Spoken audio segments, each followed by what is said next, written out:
Gang member to me and Prince Charles. Gang. Shit. Prince Charles.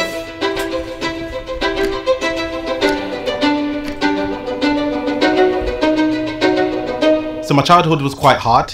When I was 5 years old, I fell in a bath of boiling hot water and I burnt the whole upper right hand side of my body. So it goes all up my arm, across my chest, down onto my stomach. Damn. What the fuck? Crazy. How did you fall into a boiling? Why is it? Wait, what's going on? Why you got boiling water? What's going on in the crib? A whole lot. Hold on.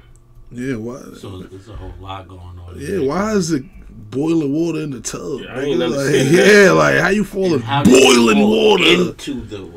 Man, somebody put it in there and push his ass in there. Yeah, I ain't hearing you just had boiling water in the tub. Somebody probably grabbed him up. Yeah, somebody poured it on him or something. That 50 fell in the kettle. Yeah, he fell in the he fell said, in the kettle. Who your daddy, Marcus? Who your daddy, Marcus? No, I'm talking about the 50 Cent. I'm talking about the 50 Cent. Nobody daddy. Bro, I'm talking about the 50 Cent scene when the nigga threw the water on him. It's quite hard. When I was 5 years old, I fell in a bath of boiling hot water and I burnt the whole upper right hand side of my body. So it goes all up my arm, across my chest, down onto my stomach. Come on, man, come on. I had a jumper on at the time and I had little holes in it. When I fell into the water was so hot that it melted my skin and my skin melted over my jumper. So my jumper was on the inside of my body. At that point, out of panic, when my mum came running up the stairs, she ripped my jumper off. But when she ripped my jumper off, she ripped all my skin off at the same time. I was in hospital for a long period of time, having various skin grafts from removing the skin from my legs onto the upper right hand side of my body. And when I came out of the hospital, when I started school, the young people couldn't understand why I looked different. They couldn't understand why I looked the way I did, why my skin was all funky and weird. And at that point, they started to call me names. They started to bully me. Basically said to myself, you know what? I'm no longer going to allow people to call me names. I'm no longer going to allow people to bully me. I was fighting to school, in school, from school. I remember there was a time where I completely blacked out and I just smashed up the whole classroom. You know when niggas is younger, niggas just be picking on niggas for no reason. So I already know now that I'm nigga grown, nigga like that shit fucked up. But I was one of them niggas making fun of a nigga because something wrong with him. Nigga ain't giving a fuck. Like now, nigga grown, nigga be like, damn, that shit fucked up. Like, you feel me? That's how I ain't gonna lie, man. That's how it is though. You a little tough, man. You ain't about to let nobody pick on you, call you names, and you don't do nothing, nigga. I know a nigga that used to be called spit ass nigga and turned up that day. Talk about itself, y'all. No. I remember there was a time where I completely blacked out and I just smashed up the whole classroom. There was also another time where I blacked out and I punched out the whole row of windows in my school. Just put my hand through all of them, walked down the corridor and I punched through all the windows in my school. So we got to a point where I started to build a reputation for myself. I ended up having an episode where I blacked out and I ended up picking up a chair and I whacked my teacher with the chair and ended up breaking the teacher's leg. This resulted in me being kicked out of the school. I was also banned from going to the area as well. I remember being sat in the room with the police, my mum, the teachers, and my mum was saying to them how much she couldn't control me and how much I was growing out of control. The relationship with my mum wasn't good. I remember she took me to social services, she took me to the office there, and she presented me to this lady and my mum said to her, I need help with him. Either you take him or I'm going to leave him here. She picked up the bag and she left the building and she left me in there. But again, all that stuff was fueling my anger, you know? It was fueling the person that I was turning into. She kicked me out again when I was 13. I was sleeping rough on the street, sleeping on the canal, sleeping in the bush, sleeping under the bridge. You know you fucked up because you nigga burnt up, bitch. You ain't no bitches to go chill with. Ain't got no bitch. You ain't got no bitch to go crib to go lay up at. Nigga, I sleep outside. Nigga sleeping in the bushes. I sleep on the bench, nigga. Nigga sleeping in the bushes. Nigga ain't got no bitches. Bridge. Trying to find anywhere that I could go, you know? Times I was sleeping in my school uniform, going to school the next day and nobody even knew. Because I masked it. I didn't want anybody to know that I was living like that. Nobody was probably stinging and all that. Man, that nigga probably was stinking, jinking. Smelling like a whole farm. Yeah, he's stinking, jinking, nigga. Sleeping under bridges, going to school the next day like there's nothing wrong. Yo, SK, you remember the shorty from earlier? The whole, it smelled like a whole farm. A whole farm. I was actually suffering that I was in that position. In my head, the only place that I wanted to be, the only person I wanted to be around was my mum. Even though we was going through those hard times, she was still my mum. The only place that I really wanted to be was at home, in my own bed.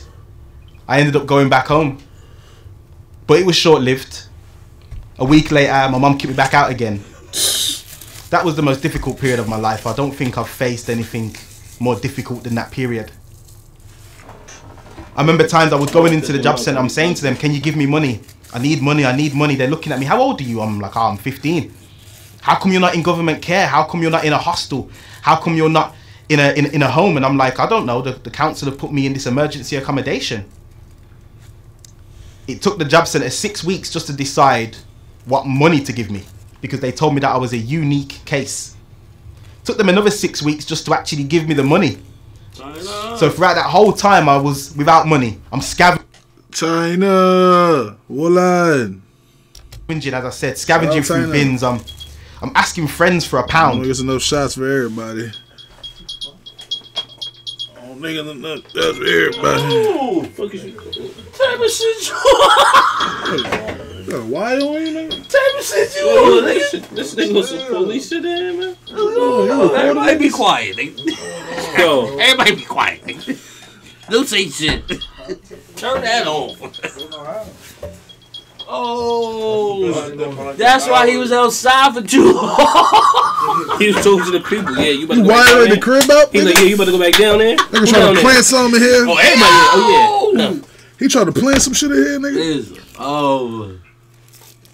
We can't talk about shit in here no more. It's over. Come on, gang. Y'all gonna, that's how y'all trying to bro, you got £1. Are you on £1 for Huzzah? At that whole time I was without money. I'm scavenging, as I said, scavenging through bins. I'm asking friends for £1.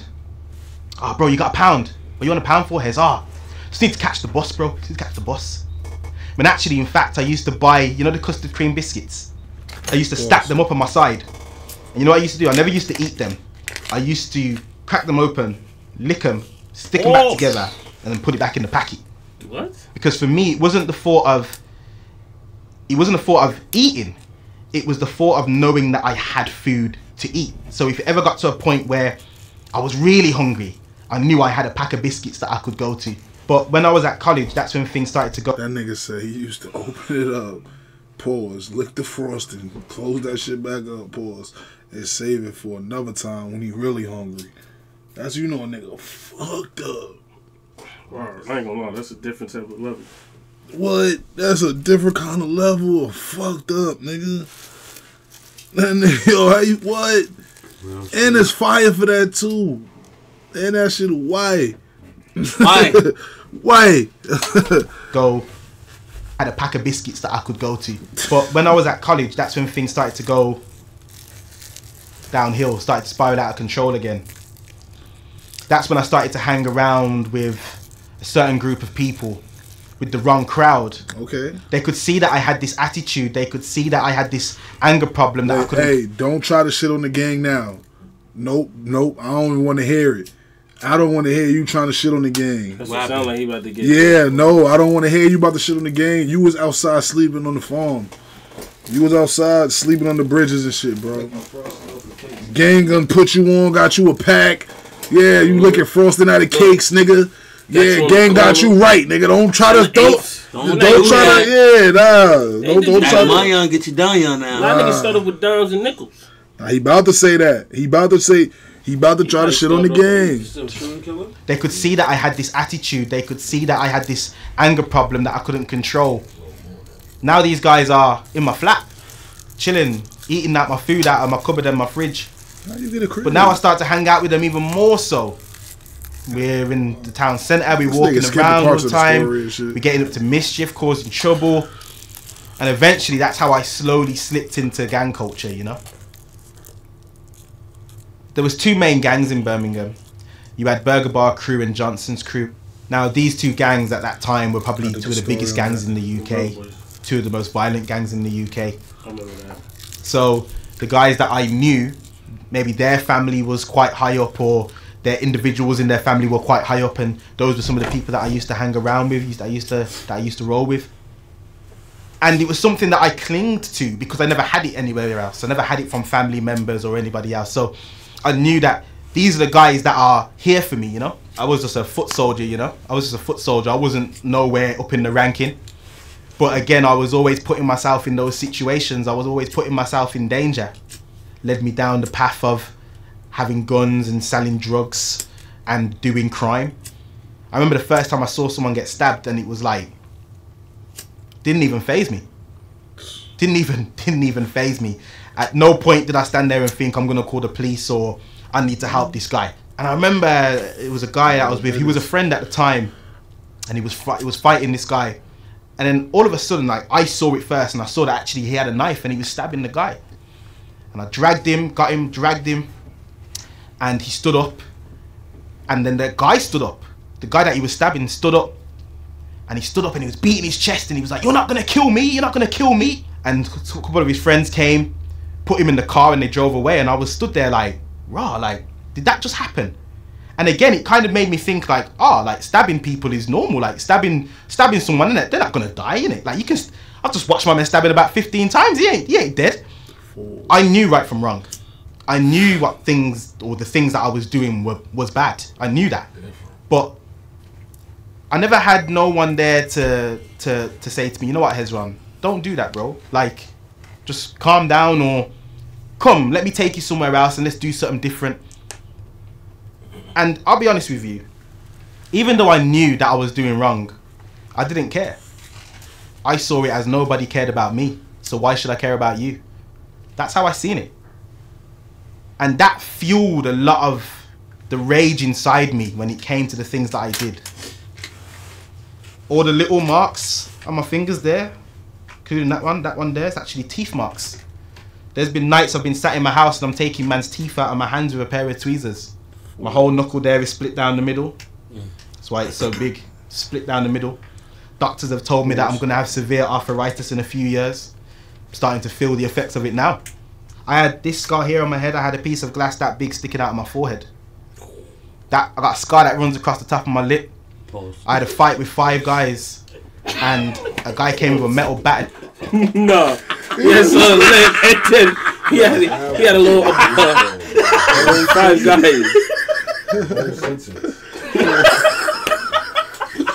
Yo, we can take That nigga said 5 guys. Nigga, I got a scar across my lip. I had to play with 5 guys.